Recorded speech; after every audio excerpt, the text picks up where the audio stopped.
Hello, I'm David. And I'm Trudy. And we're the Gunters. We're here to tell you about our journey.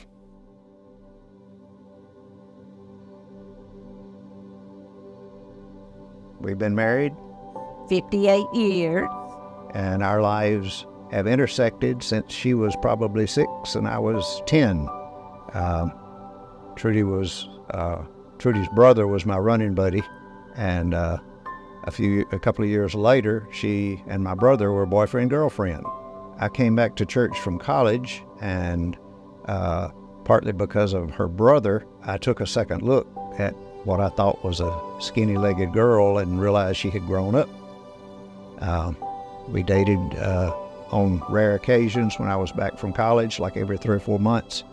And after, 3 years of dating? 2 years of dating, we got serious. And partway through college, we got married.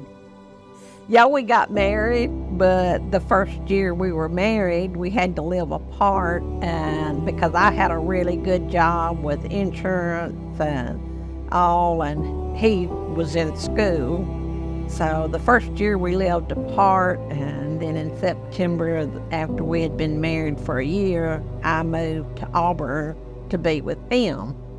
Well, during college, we had one child, and then I had a military commitment and was gone from home. We had a second child, and I was gone from home for the next year. So the first 4 years, we actually lived together, only 2. Stressful. It stretched our abilities to stay connected. We wrote letters mainly. Of course, they didn't have cell phones, so we wrote letters back and forth even during our courting years. That's all we did, because we couldn't afford long-distance telephone calls. He finally came back from Vietnam and was stationed in Pensacola, Florida, and we had a third child. He was offered a position here in Vicksburg, and so we relocated in January of 1972 to Vicksburg and have been here ever since. During the first few years of our marriage, as I say, we lived apart the first two of the first 4, and when I started to work here in Vicksburg, I was extremely focused on work and was focused on fishing, a little bit of tournament fishing, and allowed my focus on the family to fall into third place.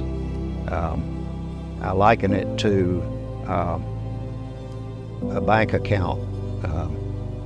I was withdrawing emotionally, and Trudy was invested, but over time her bank account got more and more slim and there came a time about 12 years into our marriage that I would say her bank account became emotionally bankrupt or nearly, and that was a crisis that actually was extremely difficult and painful, but led us to be able to evaluate our relationship with each other, and me in particular to evaluate my relationship with the Lord and get things put in the proper perspective with God first and my family second. Work probably still took third place, and fishing a distant fourth. And since then, the Lord has led us to build a trusting and deeper relationship over the last 40 years. Yes, it was really difficult. I came from an emotional family, and David came from a family that didn't show any emotion at all.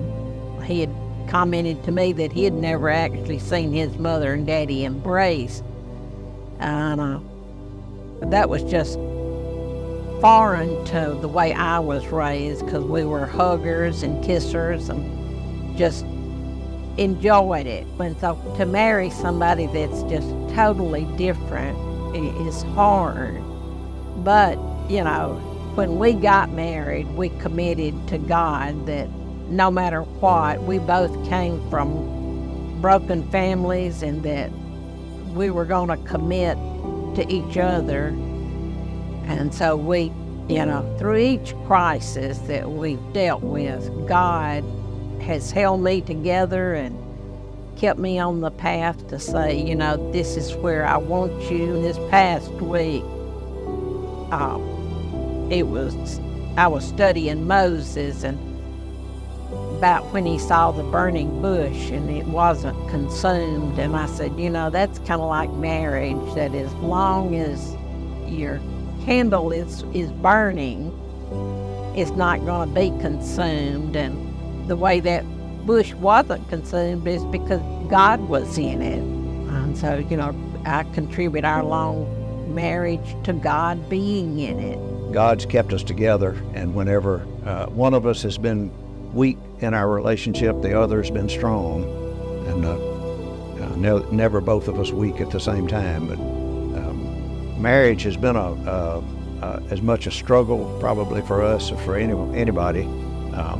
We have differences, we have fights, and we just find a way through it, and just are thankful to the Spirit of God that infuses us and keeps us focused toward each other and toward each other's needs. Well, through marriage, God has showed us how to meet each other's needs, regardless of the fact that men and women think differently. Men and women have different needs, but He's showed us more and more how to support each other and fulfill each other's needs.